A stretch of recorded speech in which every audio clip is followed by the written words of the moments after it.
Gracias, Presidenta. Yo sí que comparto muchos de los conceptos del miembro informante, aunque no comparta todo de la generalidad y algunos análisis en particular. Hoy venimos fundamentalmente a analizar un proyecto de movilidad de la asignación universal. Y en realidad nosotros hicimos un dictamen de minoría para dejar sentado el bloque de la Unión Cívica Radical en lo que entendemos que es una extensión de derechos de una asignación a la niñez. Una asignación que está en los tratados internacionales y consagrada en la Constitución Nacional. Vamos a votar favorablemente si no se aceptan las modificaciones, tanto en general como en particular, pero vamos a sugerir lo que a nuestro entender permite una ampliación de derechos y una verdadera política de inclusión a la niñez en esta materia. Por eso, Presidenta, solamente vamos a informar el dictamen. Desde ya adelantamos nuestro voto afirmativo, pero quisiéramos que se debata en profundidad una ley de universalización del ingreso a la niñez, que es de lo que estamos hablando. Ha habido innumerable cantidad de proyectos acerca de la movilidad. El proyecto de la asignación universal por hijo data ya del 2009 a través de un decreto de la entonces presidenta Cristina Fernández de Kirchner. Y a partir de ahí, tanto desde distintos bloques de la oposición, ha habido proyectos que buscaban consagrar por ley la movilidad, analizando exclusivamente la movilidad tal cual lo plantea hoy el del oficialismo. Así tenemos proyectos de los diputados Negri, D'Agostino, Burjaile, Giubergia, Facundo Moyano, Federico Pinedo, Scaglia, Bullrich, Saca, Casañas, innumerable cantidad de proyectos, Milman, todos estos, Piemonte, todos estos proyectos de los distintos bloques lo que buscaban era darle previsibilidad al aumento de la asignación universal en cuanto a su capacidad adquisitiva. ¿Qué entendemos hoy nosotros, Presidenta, que se está haciendo? Solamente se está hablando de movilidad y no se está hablando de un proyecto de integralidad. A nuestro entender, el presente proyecto no contempla y excluye determinados sectores que deberían estar incluidos en este proyecto. A saber, por ejemplo, cuando uno analiza y mira el artículo 1 del proyecto de mayoría, solamente habla de la asignación universal, de embarazo y de discapacidad. A nuestro entender, debiera también incluirse algo que ha consagrado el gobierno, que son los planes Progresar. Hoy tenemos 569.000, casi 570.000 jóvenes que perciben plan Progresar. No entendemos por qué no está consagrado en el ajuste, en la movilidad previsional, que esté incluido en el artículo 1. Eso se distribuye de acuerdo al nivel educativo, el 31% para los universitarios, 12 terciarios, 23 cursos, 29 secundarias. A nuestro entender, debiera incluirse el ingreso Progresar en el artículo 1.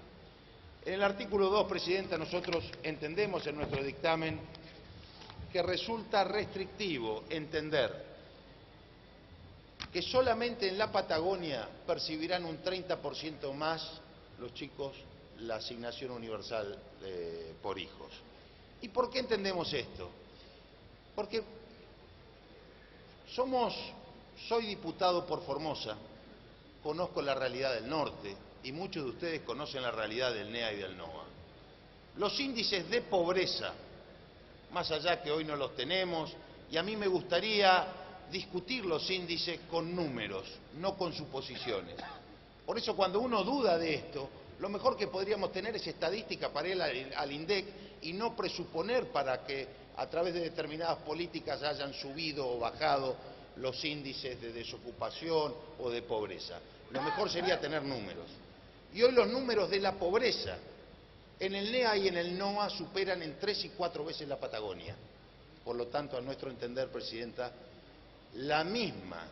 el mismo tratamiento que tiene la asignación en la Patagonia debiera ser para las provincias del NEA y del NOA. Hablo de Formosa, Chaco, Corrientes, Jujuy.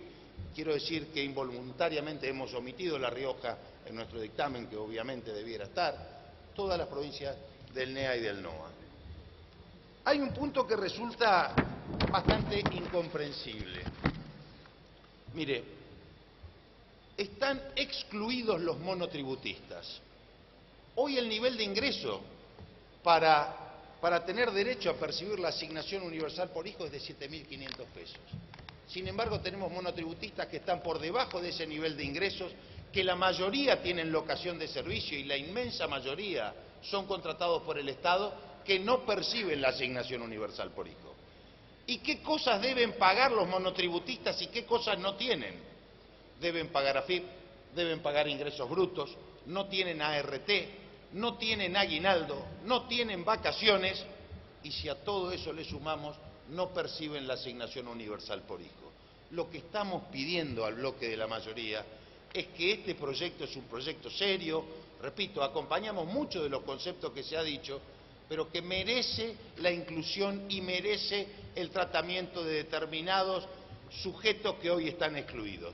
¿De qué cantidad estamos hablando? Hoy entre asignación universal por hijo y asignación contributiva estamos hablando casi de 7 millones de niños. Es una cifra muy importante que ha permitido el aumento de la escolarización y ha permitido una política de inserción. La pregunta es ¿por qué excluimos casi 2.700.000 monotributistas? Esta es la pregunta que nos hacemos y que creo que merece respuesta de parte del oficialismo. Si hoy un trabajador en relación de dependencia con un ingreso de 7.500 pesos puede percibir asignación por hijo, díganme por qué quien tiene locación de servicio y percibe 4.000 pesos no puede recibir asignación por hijo. Yo creo que a esto son cosas que debemos avanzar. Tampoco entendemos, Presidenta, la exclusión de los colegios privados o poner como condición solamente integrar colegios públicos. Y yo quiero decir con esto que el Estado es responsable de la educación y en su rol de responsable de la educación hay colegios de gestión privada pero con subvención pública. Y hay muchos colegios privados con chicos en situación de riesgo que dan becas a esos estudiantes y que hoy deliberadamente el legislador lo está excluyendo. Entonces creo que desde ese punto de vista estamos cometiendo un error. Lo importante no es dónde estudia, sino que el chico estudie y que se forme.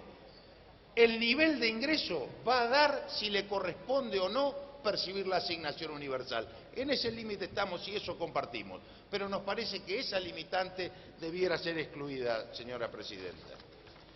¿Qué cosas tenemos que ver también en este proyecto? Nosotros, cuando miramos el NEA y el NOA, la situación de pobreza es estructural. Y estamos hablando de necesidades básicas insatisfechas. Estamos hablando de cloacas, estamos hablando de educación, estamos hablando de nivel de ingresos. Es cierto que la vida en el sur es más cara, pero cuando uno mide los ingresos lo que está midiendo es poder adquisitivo. Entonces, si yo puedo tener las cosas más caras pero tengo un mayor nivel de ingresos, no se puede comparar la situación del NEA y del NOA. Y para nosotros como argentinos, lo que necesitamos es poner en un pie de igualdad a todos los niños, sean de la región que sean. No nos parece equitativo hoy equiparar Formosa, Jujuy, Chaco, donde la situación social es absolutamente distinta a la Pampa Húmeda, a la zona central, a la zona rica de la Argentina, no nos parece justo. Y permítame, para ejemplificar esto, quiero dar solamente algunos números que tienen que ver con algo que también ha dicho el miembro informante y que es bueno, y que a mi criterio es la medida más importante que ha tomado el gobierno, que tiene que ver con la moratoria previsional, que hoy permite que 6 millones de personas, de adultos mayores, tengan ingresos y que no tengan que estar mendigando. Esto me parece algo revolucionario y la verdad que aplaudo. Pero entonces cuando yo miro el nivel de ingresos tengo que ver, porque tiene relación con la masa salarial, el haber jubilatorio. Y miro, por ejemplo, en mi provincia, en Formosa, el haber jubilatorio promedio es 3.728 pesos, el más bajo del país. Sin embargo, la asignación universal es la misma que en Río Negro, donde el promedio es de 8.000 pesos de haber jubilatorio, o en Santa Cruz, donde es 7.500 pesos. Mire, Presidenta, nosotros vamos a acompañar este proyecto. Entendemos que estamos perdiendo una enorme posibilidad de ampliar derechos, de incluir más gente que merece ser incluida y que podemos acompañar desde ese punto de vista. Hay proyectos de toda la Cámara en este sentido. Nos parece muy restrictivo, nos parece que perdemos una oportunidad, pero tanto en general como en particular, este bloque, si el oficialismo no acepta las modificaciones, igual lo vamos a votar, porque entendemos que la movilidad es un avance. Hubiéramos querido tener más inclusión. Gracias, Presidenta.